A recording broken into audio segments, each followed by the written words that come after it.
Louise Frédéric Sinquer, vous êtes psychothérapeute et dans le cadre de vos consultations, vous travaillez sur les rêves. Vous avez vous-même réalisé une analyse de rêve avec une analyse formée par Étienne Perrault de l'école jungienne, puis vous avez été formé aux techniques hyperventilatoires. Alors pour vous, qu'est-ce que le rêve? Alors le rêve aujourd'hui est un état modifié de conscience. Il faut savoir qu'autrefois, les oniromanciens ou les interprètes de rêve distinguaient différentes catégories et donc ce qu'on appelait rêve proprement dit ou les cauchemars, ils n'en tenaient pas compte pour l'interprétation. Avec le temps, donc, il y a eu une vulgarisation ou une simplification du mot songe en rêve, mais c'est une erreur. Donc le mot juste serait songe. Le rêve, c'est l'activité onirique, c'est-à-dire l'activité qui se produit pendant le sommeil. Donc le rêve appartient au sommeil, que ce sommeil soit fait pendant la nuit ou pendant une sieste. Il y a une activité onirique et donc à partir de là, on distingue aussi des catégories de rêves, puisqu'il y a des rêves qui sont interprétables et d'autres non. Pour quelle raison? Parce que pendant notre activité onirique, donc pendant le sommeil, que l'on dort, il y a des images qui peuvent survenir dues au stress d'une journée, dues au bruit. Par exemple, à Paris, il y a énormément de bruit. Vous prenez une personne qui rêve, qui a des images très tourmentées parce qu'elle est dans un quartier un peu bruyant. Si vous la mettez dans un autre contexte, à la campagne ou à la mer ou à la montagne, dans un premier temps, elle va complètement s'apaiser et donc elle ne va plus fournir le même genre de rêve, le même genre de scénario, exactement. Donc ceux-là seront peut-être un peu plus dignes d'interprétation. Donc il y a des images hypnagogiques, donc ce qu'on appelle les rêves exutoires ou les rêves poubelles pour faire simple, dont on ne tient pas compte dans l'interprétation.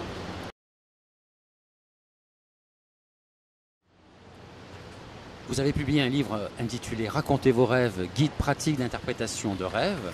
Ce livre fournit-il une méthode pour interpréter soi-même ses rêves? Il ne fournit pas de méthode pour interpréter soi-même ses rêves. Par contre, il renseigne sur la façon dont procède un interprète pour interpréter correctement. Donc, dans un premier temps, en guise d'introduction, j'ai averti le lecteur que les rêves n'étaient pas un copier-coller de la vie éveillée, et vice-versa. La vie éveillée n'est pas un copier-coller de la vie onirique. Et donc, il fallait se méfier de ces images parce qu'il y a une confusion un petit peu là-dessus.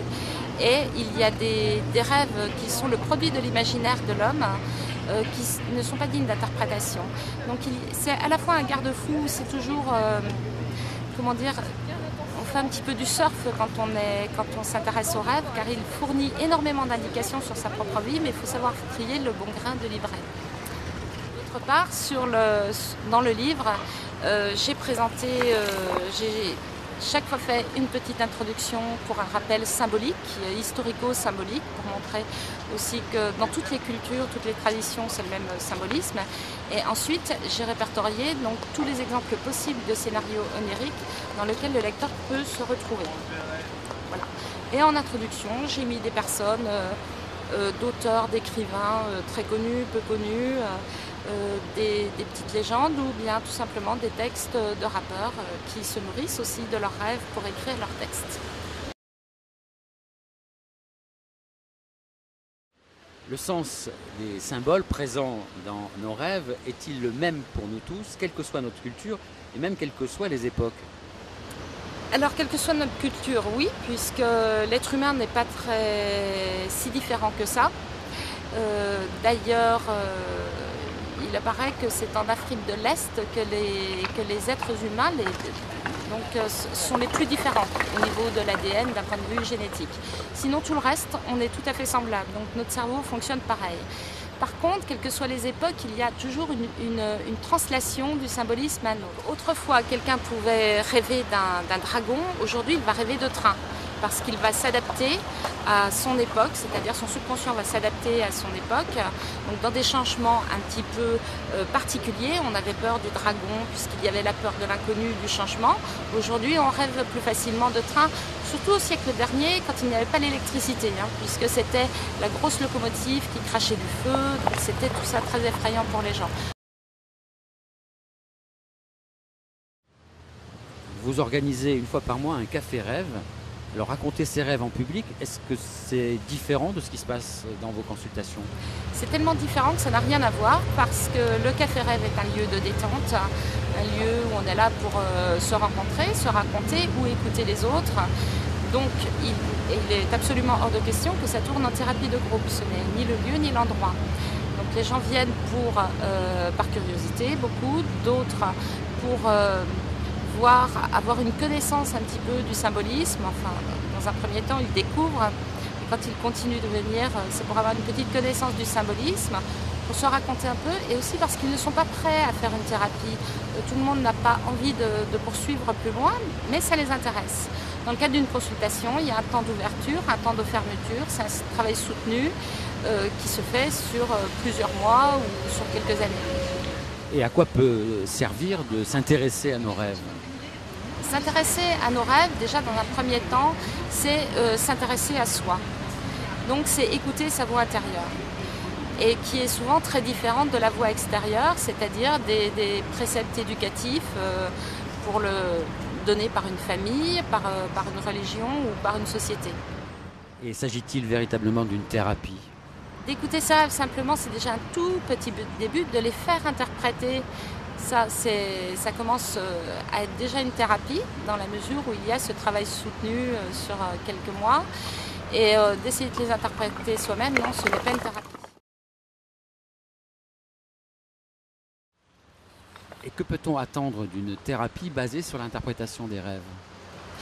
Eh bien, c'est justement écouter ses rêves, sa voix intérieure, donc l'analyser, d'avoir une distance et de pouvoir se reconnecter avec soi-même, donc avec sa vraie nature. C'est un petit peu plus rapide avec les états modifiés de conscience que l'on peut obtenir par des techniques hyperventilatoires, donc grâce à la respiration, ce que je pratique le plus fréquemment. Parce que le temps, et c'est un petit peu plus spectaculaire, c'est une mise dans un état modifié de conscience, c'est l'état qui est modifié, pas la conscience, et donc la nature première de la personne, la matière brute de la personne sort tout de suite, ses émotions, ses problèmes ponctuels ou plus anciens. Existe-t-il d'autres états modifiés de conscience en dehors du rêve? Bien sûr, il y en a plein d'autres, il y a les états obtenus par l'hypnose par exemple, ou les méditants qui sont, dans un état de paix et de relaxation.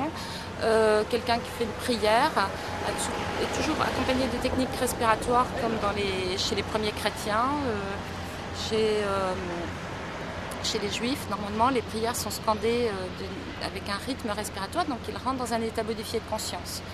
Bon, après, il s'agit d'écouter ce qui se passe aussi à l'intérieur.